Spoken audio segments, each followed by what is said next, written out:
et soyez les bienvenus dans ce nouveau numéro de Chemin de Traverse.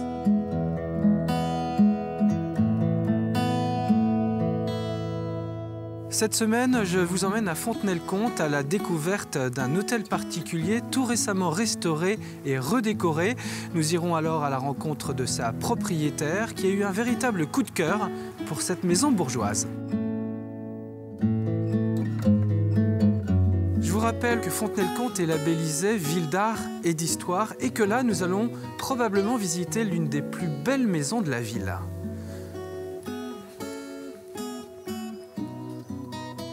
Quelle belle façade, quelle jolie porte.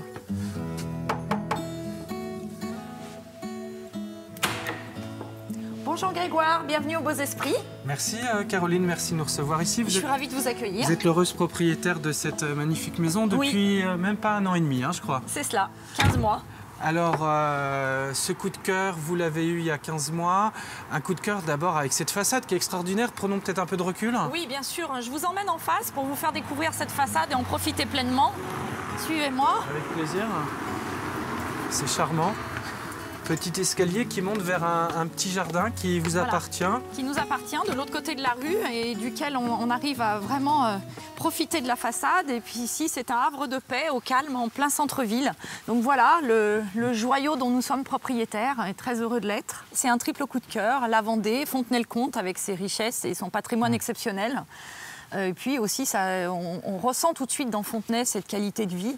Et puis cette façade, cette maison, cet ancien hôtel particulier qui nous a immédiatement séduits pour sa beauté et surtout son potentiel. Alors on le rappelle, vous étiez à Lyon, vous aviez une maison avec des chambres d'hôtes. Oui. Et l'idée c'était de poursuivre cette activité de chambre d'hôtes. Alors aujourd'hui, vous avez vos appartements donc, aux étages supérieurs. Oui. Et après 9 mois de travaux, 3 chambres d'hôtes avec une petite salle de séminaire. Oui. Vous avez beaucoup bossé ici. Hein. Vous avez mis votre griffe avec votre mari qui est absent aujourd'hui. Il est absent aujourd'hui parce que malheureusement, il travaille toujours sur Lyon pour l'instant. C'est vrai que nous avons mis vraiment la main à la pâte et c'est l'huile de coude qui a fait ce résultat aujourd'hui. Beaucoup de fierté, je ne vous le cache pas. D'avoir réussi à donner cette ambiance et garder le cachet d'origine de la demeure. Une demeure qui date de 1780, qui a été construite pour le médecin Charles-Louis Perrault. On fait un petit tour intérieur ? On y va, je vous emmène.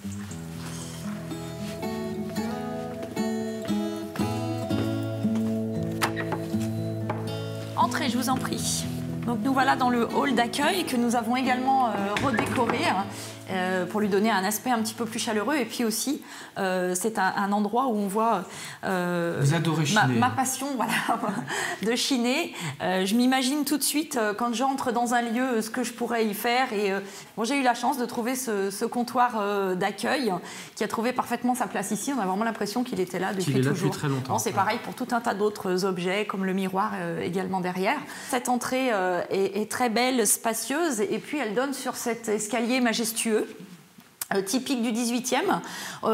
Jusqu'au premier étage, on est sur de la pierre.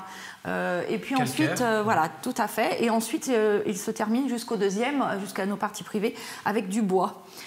Ici, la restauration, on n'en a pas fait beaucoup dans l'escalier. Il est vraiment dans son jus. On a simplement remis en valeur les décors de cette belle rampe en les peignant en doré. Et puis cet escalier nous conduit également vers nos caves, 3 belles caves voûtées. Et je vous emmène tout de suite les découvrir.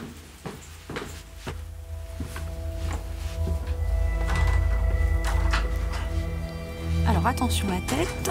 Oui. Nous voilà dans une des 2 grandes caves sur les 3 caves voûtées que nous avons. Celle-ci est certainement encore un peu plus ancienne. Elle est parfois un petit peu mouillée quand il y a de fortes pluies. Et puis celle-ci servait probablement à l'époque, comme toutes les caves, et c'est pour ça qu'il y en avait autant dans ces grandes maisons, de lieu de stockage, puisqu'il n'y avait évidemment pas de frigidaire. Donc là, nous sommes sous la grande salle à manger qui accueille les hôtes pour le petit déjeuner, côté rue. Et je vous propose d'ailleurs de vous y conduire. On y va, très bien.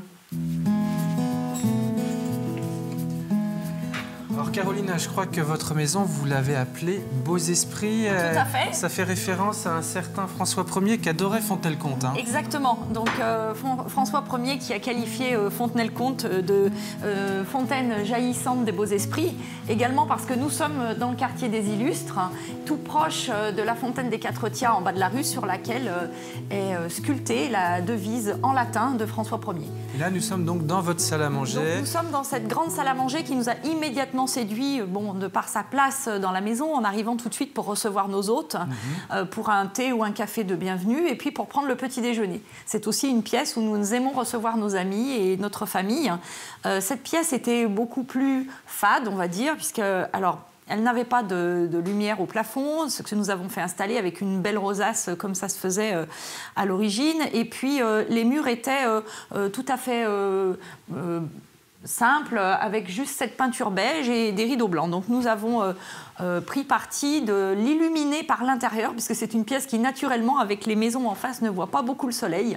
Et nous avons choisi cette chaux, parce que nous tenons beaucoup aux matériaux naturels dès que c'est possible. Et moi, je suis partie encore une fois d'un élément qui était là depuis toujours, de cette cheminée style Louis XVI. Et j'ai cherché une couleur chaude qui illumine la pièce et qui en même temps puisse tout à fait orner cette cheminée. Puis on a mis de la dorure pour mettre en valeur les décors. Nous avons également fait peindre par une artiste fontenaisienne ces décors qui donnent toute l'identité à cette pièce. On pourrait croire qu'ils sont là depuis bien longtemps. Voilà, c'était le but en fait, c'est de croire qu'ils sont là depuis toujours. Et ils me plaisent tellement qu'on en a fait d'ailleurs l'emblème de la communication des chambres d'hôtes.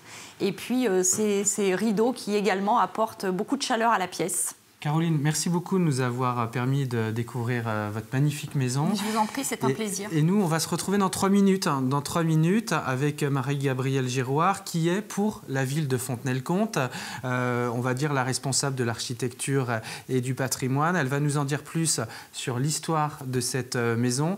Mais en attendant, je vous propose de découvrir, comme chaque semaine, le reportage d'Anthony Jamin. À tout de suite. Allez, venez les filles. Allez, venez les filles avec vos bébés. Allez, venez faire voir vos bébés à tout le monde là. Allez.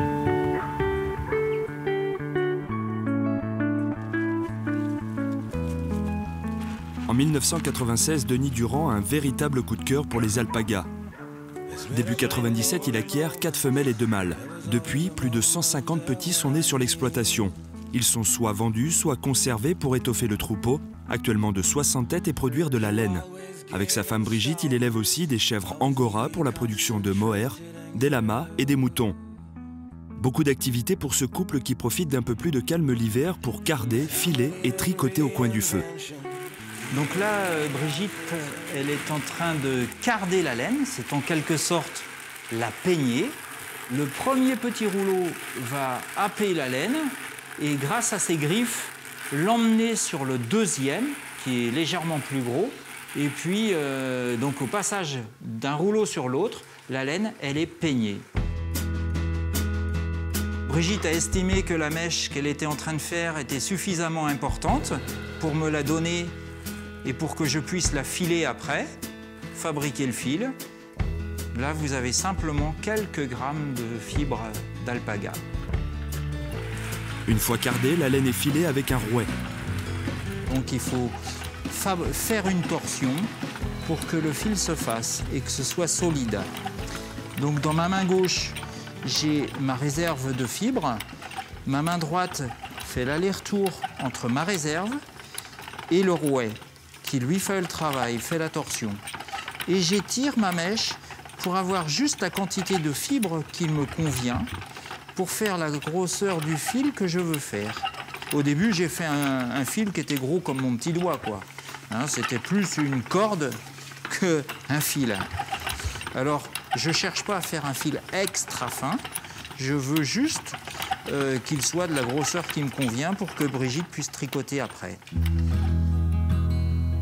Toute petite fille, j'avais ma grand-mère, j'ai le souvenir de ma grand-mère dans son couloir, en train de tricoter des chaussettes avec ses 5 aiguilles, son chignon. Donc j'ai toujours vu ma grand-mère tricoter, ma maman tricoter. Et puis c'est vrai que j'avais fait une pause quand j'ai eu les enfants. Et puis ça a été l'occasion de repartir à fond du coup. Si on allait dans le champ, je pourrais vous dire à quels animaux on a pris les différentes fibres par rapport à la couleur, quoi.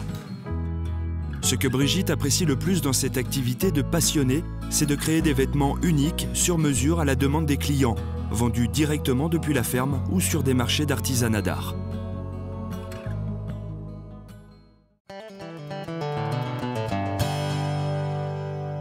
Nous voici de retour à Fontenay-le-Comte avec Marie-Gabrielle Girouard. Alors, cette maison qui est magnifique ici, on la doit à un constructeur, Charles-Louis Perrault, qui l'a construit donc en 1780. Qui était-il? Alors, Charles-Louis Perrault est un grand bourgeois. Il naît en 1745 et il va faire des études à Montpellier. Il est DMM, docteur en médecine de Montpellier. Il a 35 ans lorsqu'il fait construire cette maison. Et c'est d'ailleurs une maison qui est étonnante parce qu'elle ne ressemble à aucune autre maison à Fontenay. Ah bon? Il y a pourtant d'autres très beaux hôtels particuliers dans cette ville.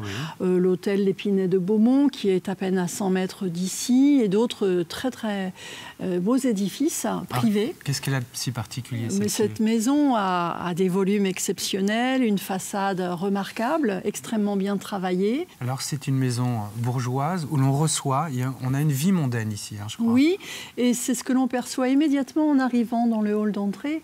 Ce hall d'entrée qui est très vaste, qui donne immédiatement sur un escalier à jour, éclairé abondamment par les grandes fenêtres que nous apercevons derrière nous, et qui donne directement sur 2 salles de réception, ce qui prouve que ces lieux étaient faits pour recevoir. Alors Marie-Gabrielle, là nous sommes dans une pièce avec un magnifique potager. On sait à peu près quel âge il a? Ça, c'est un élément du XVIIIe siècle. Son décor de céramique le laisse sous-entendre. Alors vous apercevez le creux, probablement pour la place du domestique ou de la cuisinière. Et puis en dessous, la céramique qui garde la chaleur, des trous qui donnent dans ces orifices qui étaient remplis de braise. Et la braise permettait de conserver les plats au chaud. Marie-Gabrielle, je suis sûre qu'on aura l'occasion de se revoir très bientôt. On va se quitter là, avec plaisir. À Fontenay-le-Comte, parce que Dieu sait si ici, dans cette ville riche d'art et d'histoire, on a tellement de choses à vous faire découvrir dans cette émission Chemin de Traverse. Donc je vous dis sûrement à très bientôt, puis merci beaucoup. À bientôt. J'espère que ce numéro de Chemin de Traverse vous aura plu. Je vous dis à très vite pour une nouvelle émission.